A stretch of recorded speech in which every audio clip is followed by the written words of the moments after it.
Hello and welcome to another edition of For the Record. I'm Sean Murphy. My guest today is Jason Gabriel. He is here to talk about Krav Maga worldwide. It is a style of martial arts, and we're very happy to have Jason on the show today. First of all, welcome. Thank you. So people they know martial arts, they've heard of karate and kung fu and kickboxing and all the things that we're all familiar with, but there's probably not a lot of people that have heard of Krav Maga before. So let's talk about its history and what it's all about. Well, Krav Maga started in Israel, and it started with the Israeli army, and the Israeli army was starting to go to war, and they didn't have an army formed.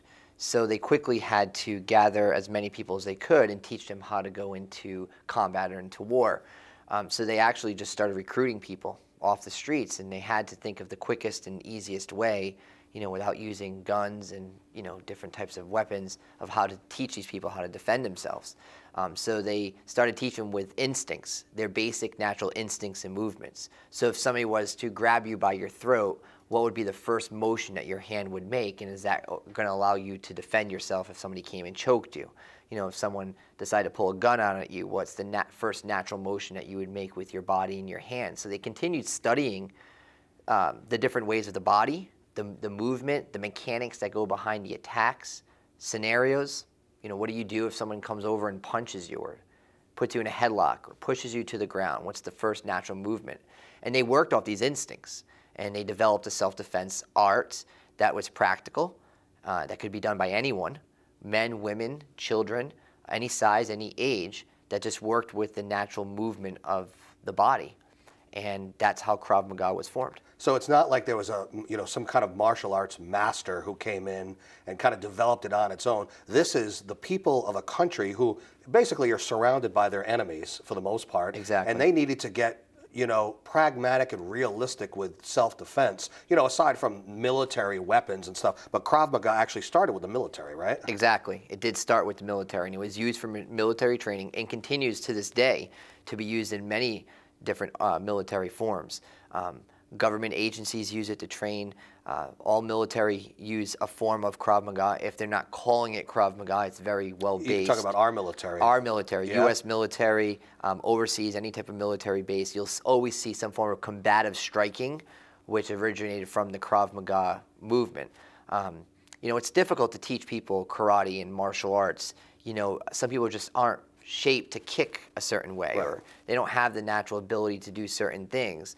But this art really is just made with the natural motion. Everybody can raise their arm and do this. Granted, you have the arm. So it's really just more of instincts, awareness, explosiveness, teaching people how to, defend through muscle memory and make an explosive movement towards the person to, keep the defender and the attacks away. So regardless of a person's physical condition, body shape, short, tall, heavy, thin, like you said, women, children, men, it doesn't matter. It doesn't matter. Age, how about an elderly person? Elderly people, absolutely. Seniors, Seniors. We have students that are over 70 years old that are training. Their purpose of training may be different than someone who, is training in their 20s or in their 30s.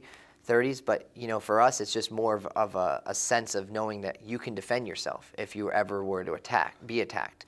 The older, in their 60s or 70s that are coming in might have young grandchildren that they take and they care for, and they are prime suspects, for attack. I mean, they're candidates. They're walking targets in movement. They typically carry more cash in their pockets than the younger generation. Right, because everyone's all about the ATM card. Exactly, right? Yeah, exactly. They look physically like they can't defend themselves. They might have nicer cars and enjoying their retirements. So to them, it's important for them to be educated enough to know that if they are attacked, that they can defend themselves. And you're not going to be able to teach a senior. They just can't do some of the things in karate or kung fu. Get their, like you were talking about before, get their leg up. But exactly. And there are other forms. I don't know if it's judo where you just use the other person's body weight against them. Right? Leverage. So yep. is Krav Maga the same way, basically? Similar. A lot of the movements are the same. We've been studying Gracie Jiu-Jitsu for years and continue to, and adding the Krav Maga training to our own personal training. You can see a lot of similarities. Leverage is definitely one, especially when you have somebody who's a lot bigger and stronger than you on top of you, and they're strangling you, or hitting you or slapping you or beating you as hard as they can.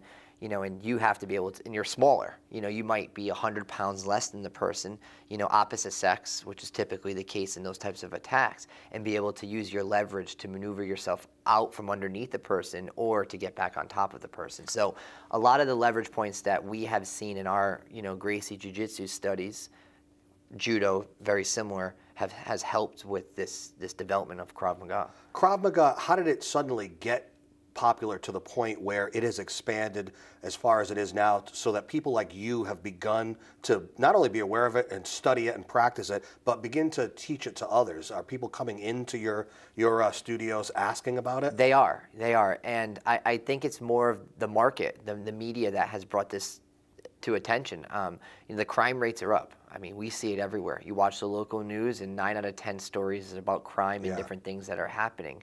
You know, income levels have started to decrease. The economy in general causes people to think differently and to act and behave differently.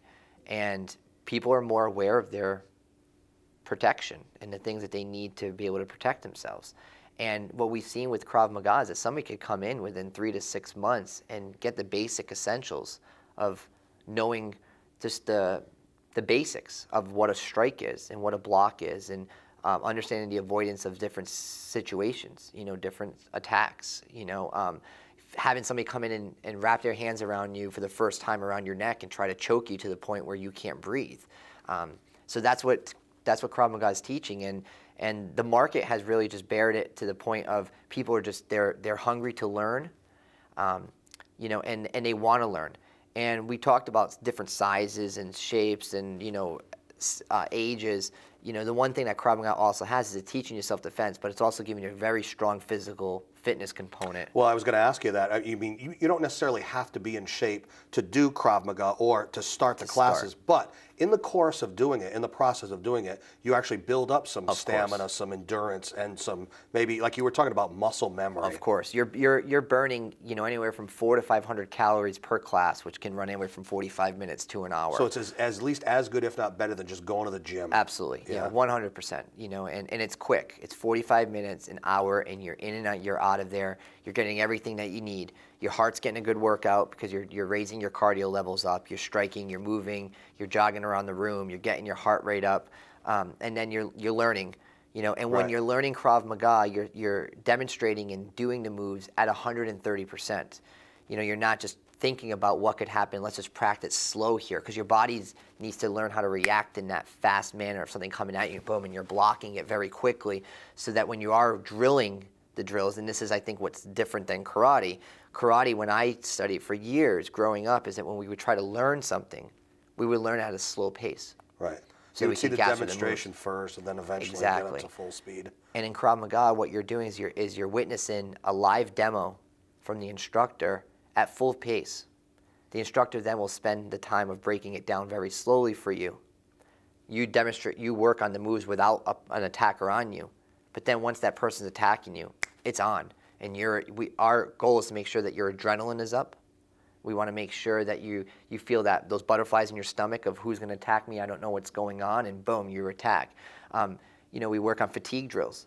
We get people physically and mentally fatigued to the point where they want to leave the room, or they don't want to do it. Because you want them to be able to react in that state of being. Exactly. Because that's what's the real life scenario will be. Instantly. You know, Sean, if you and I were, you know, strangers, and I came up to you and pulled a gun at you, your body's instantly the adrenaline's gonna kick in, and you're gonna feel like you can't move your left leg. It's gonna get so heavy that you can't move, or you're gonna feel like your body's just in complete shock that you can't move.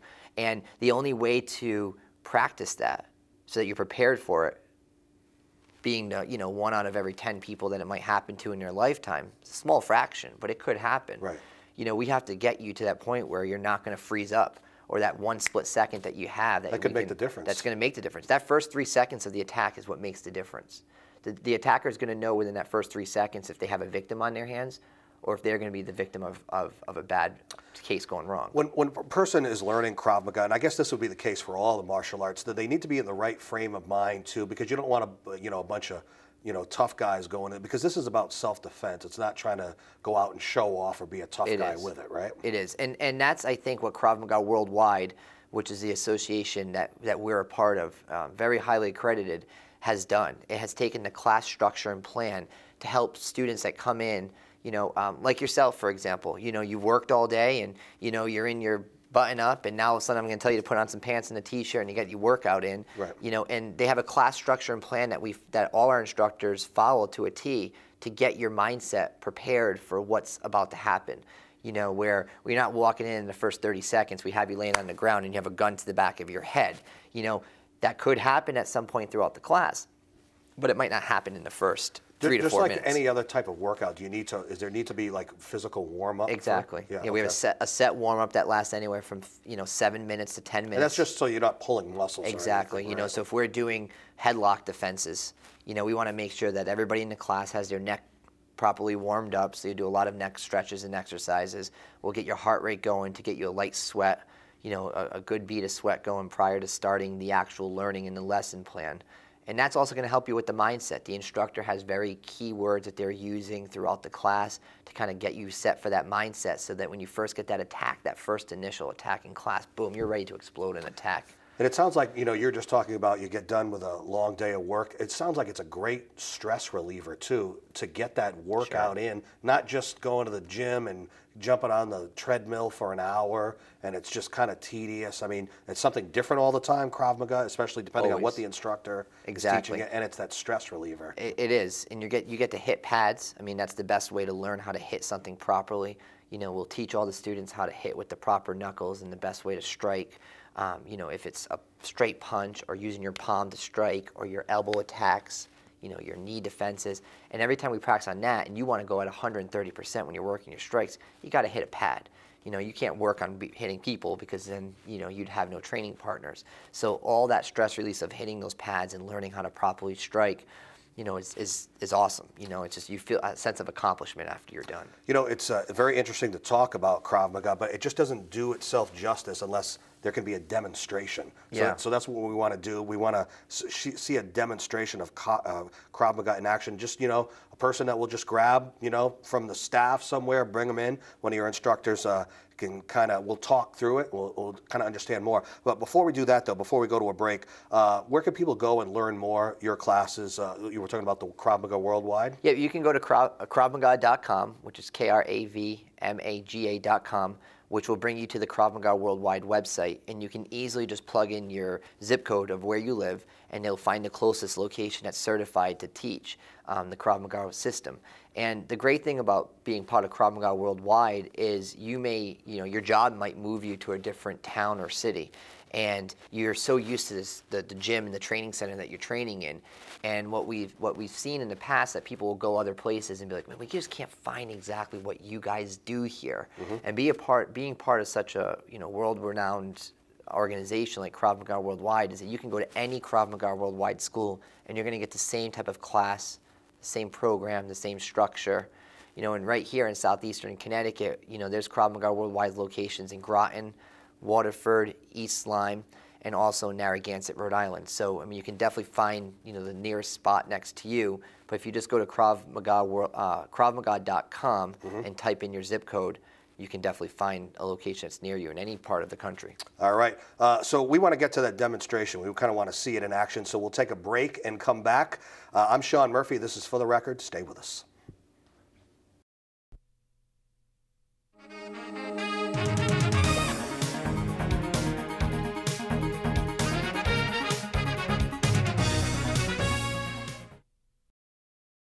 Welcome back to For the Record. I'm Sean Murphy. My guest today, Jason Gabrielle. We're talking about this. What's the word again? Krav Maga. Krav Maga. That's the proper way to say it. And talking about it is one thing, but having a demonstration is something completely different. So we have grabbed a random person along with one of your instructors. So let's bring them on set now. Hello, Deborah. How are you? And your gentleman, your instructor's name? Matt. So Matt and Deborah will demonstrate, and I'll have you talk through what is going to happen here. Sure. Matt and Deborah are going to be demonstrating today a defense to a front choke. So what we'll see is Matt is going to be taking her through the motions of learning the defense against the front choke. Is this the early part of the class? This is the early part of the class, what we call the dry work, where there's actually no partner work, where he's teaching her the explosive movement that's going to help against the defense that she's going to be making. Again, the defense is 2 hands around Deborah's throat will be the defense. So now he's just teaching her how to defend quick enough with a natural movement of pulling her arm back, making a big motion, and also attacking at the same time. So defending and attacking almost in one motion, All right? in one motion. You can see how he broke it down with the first move. Right. That's going to allow Deborah not to be suffocated from the choke. It's going to attack the immediate threat, which is the hands around the throat, which would be the immediate threat. Then the second hand that comes around is her striking hand. You can see the striking hand. Now he's going to teach her what we call the combatives, which are all the moves that are going to be put on there to defend against this attack. And at some point, allow her attacker to not so be now able to now he's move. choking. He's choking. She's making the motion, and now she's learning how to defend against the attack. Oh, and as you can see, she's attacking very crucial parts of the body. That strike is made to the face. Right. And then she's attacking, of course, a very weak part, which would be the groin. Right, and that's going to knock anybody to their knees. And that would knock anybody to their knees. And then her job would be to continue attacking in an aggressive manner. Oh, okay, so you don't just try to take off right there and there. Well, she's going to want to take off as soon as she sees it to be taken off. But she wants to continue to attack him. There's no set game plan. Okay. You know, she's learning the basic moves. You can see she learned how to defend against a choke. She's learning a hammer fist strike. You can see she's not using her knuckles. Right. She's using the meat part of her hands, which is a very strong attack. Will you hurt yourself if you do use the knuckles instead? If you do, remember bone to bone. Right. You know, we teach everybody showing this. If you take your hands and you hit as hard as you can together, that's going to hurt. That's going to hurt. But if you take your palms and you hit your you palms could do that hard, really you can do it as hard as you want. So that's the same thing with the meat part of her hand. So she's defending, she's striking, she's attacking, and he's teaching her to go and off and kick the groin area. And at that point, she's defended herself. 1, 2, 3, and throughout the class, 4, and then she'd be off the set. Can this move here be taught to any age group or male or gender? It doesn't matter. Any age group. You know, typically what you'll see is if kids aren't typically choked by adults. Right. They're they're usually grabbed. So we'll teach the kids, more of just the striking parts. The other part with the children is that when you are teaching the children to attack, some adults can take a strong kick to the groin from a young kid. Yeah, that's true. If they're not strong. Exactly. So we teach more of the verbal. This is not my father. This is not my mother. I don't know this person. They're attacking me. Help, help, help. So that's the psychological aspect of it. Exactly. But any female to male attack here, male to male, teenager to adults, can definitely, learn and work this move. And it doesn't matter her size. If she could be much smaller and still be able to pull off these moves on an attacker. Exactly. You can see that he had her in the first move come back and pull her shoulder back instead of just grabbing his arm and trying to pull his arm off. Right. If she grabs his arm and tries, you can see that motion, that explosive motion there. Right. Boom, that's the move right there. If she tries to just grab his hand and pull the hand off, it becomes strength versus strength. Matt's going to win that battle every single time. Right. So she's using the natural motion of her body, the leverage that she has, her power move, to make that attack work. I noticed that. Can she be taught doing the exact same thing on the other side? Exactly. Too? Okay. So we always typically work the strong side because Okay. naturally, we talked about earlier, is you want to work your natural movement of your body. Right. So if you're right-handed, you'll naturally go to pick something up with your right hand. Mm-hmm. You're not naturally going to go pick it up with your left. So we will definitely work on the side that's more dominant and more because natural. you'll be more successful, Exactly. breaking away from an attacker that way. Exactly. And we want that repetition. As you can see, they've done it almost a dozen times, more than that. And she wants to go ahead to defend now and strike, and he'll just continually build her to a point where she feels very comfortable. Is it repetition? Is that the key to success in this? Absolutely. Yeah. Absolutely. Muscle memory, and she's learning the moves, and the more she, performs the move, the better it is. And what he's going to do as a good training partner and a good instructor is he's going to start giving her more and more pressure as he feels her breaking that strike to make her feel successful in order to do it. Right, because you get used to something after a while, you kind of want to increase the intensity Exactly. of it, right? And another thing that we would add here, we talked about the stress drills, would put her under stress, is we would have her perform, like maybe 100 jumping jacks as fast as she can. Until she's just tired and sweaty. And then he's going to come in and attack her. Deborah, can we have you do 100 jumping jacks real quick? Yeah, thank you.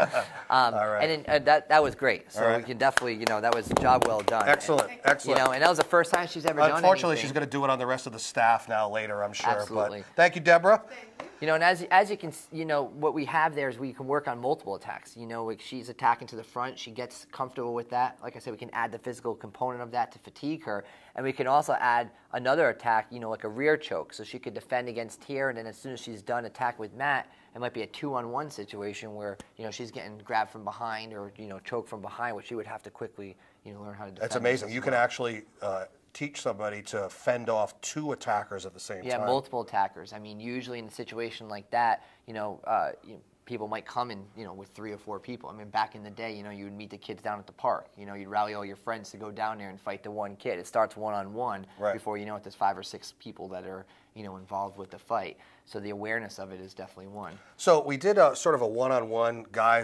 attacks girl, chokes her. One other thing I want to get to is, like, say someone has a weapon, a knife or a gun. So maybe you two can work on that scenario. Absolutely. Just some things that people can do. We actually, you know, one of the things that, you know, we discuss at the center.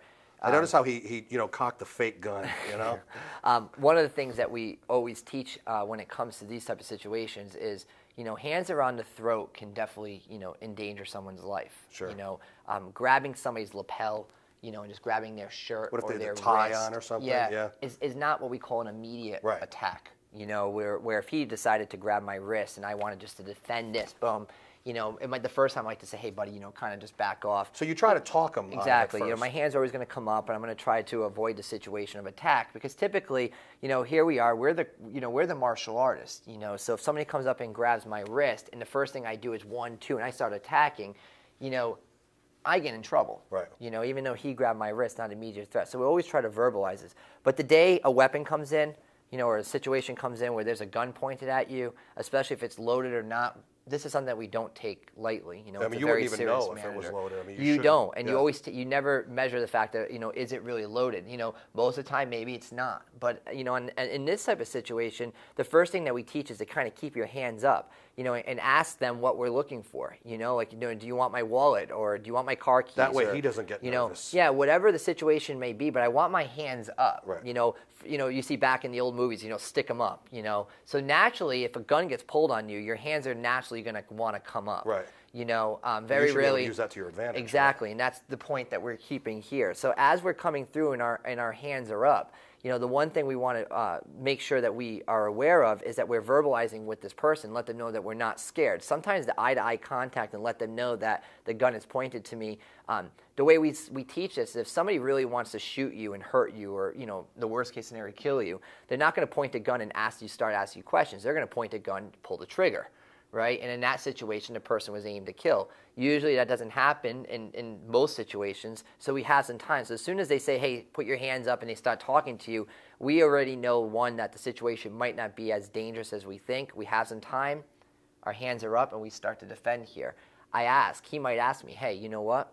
I want your wallet. Right? And I'm going to let him know. I'm going to reach for my wallet. I don't want any sudden motions, you know, that's going to trigger him to move. I'm going to take my right hand and reach for my wallet. As I do that, I start defending. Okay. Right? So it's almost like, you know, you're move. deflecting his. Exactly. Yeah. You know, so there's a couple different gun defenses. The one that we'll do today to kind of keep it basic is that it's just me and him, and there's really nobody else around. We're running low on time, so Okay. I just want you to. So as I come up, my hands are up here, and I have to first deflect and make sure that the bullet in the path is not towards me. Right? So as I come through here, I also have to worry about the safety of those that are around me, if there is anybody around. So immediately I'm just going to start pushing the gun away from the people that are behind, and from here I'm reaching to the barrel of the gun, and I'm just going to start breaking that gun back and pulling it back. Okay? And then one thing that so many people want to do is they always want to turn around and they want to start pointing the gun back at the person. Well, every gun is different. You know, and he might be laughing at me saying, hey, guess what? That gun wasn't loaded, but the one in my pocket is. So as soon as I have the gun away, I realize that it's done, and I just kind of throw it off to the side, or I just keep it by my side and I run away or do whatever I have to do, or use it as a way to attack and defend. You know, you could engage, but just without the gun. Yeah, and I don't want to really point it back because, you know, it might be blocked, it might not be loaded, you know, it might not be a gun I'm familiar with. You know, and unless we wanted to straighten back and get down to the floor, you know, it's just something that, you know, I don't know if this gun even works, you know. So I just kind of disarm it, He's aware of that. I diffuse the situation, and I'm off. So Krav Maga can be, self-defense against weapons as well as physical stuff. One more time on the website before we run out of time. KravMaga.com, KravMaga.com, and you can just type in your zip code of your nearest location, find us. Here in southeastern Connecticut, we're in Groton, Waterford, East Lyme, Connecticut, and also Narragansett, Rhode Island. So come and check it out, and it definitely, stay fit and go home safe is what we definitely want to preach. Jason Gabrielle, pleasure having you on the show. Thank you, sir. Thanks so much for being on the show as well. And that is our show for today. I'm Sean Murphy. This is For the Record. We will see you next time. Take care.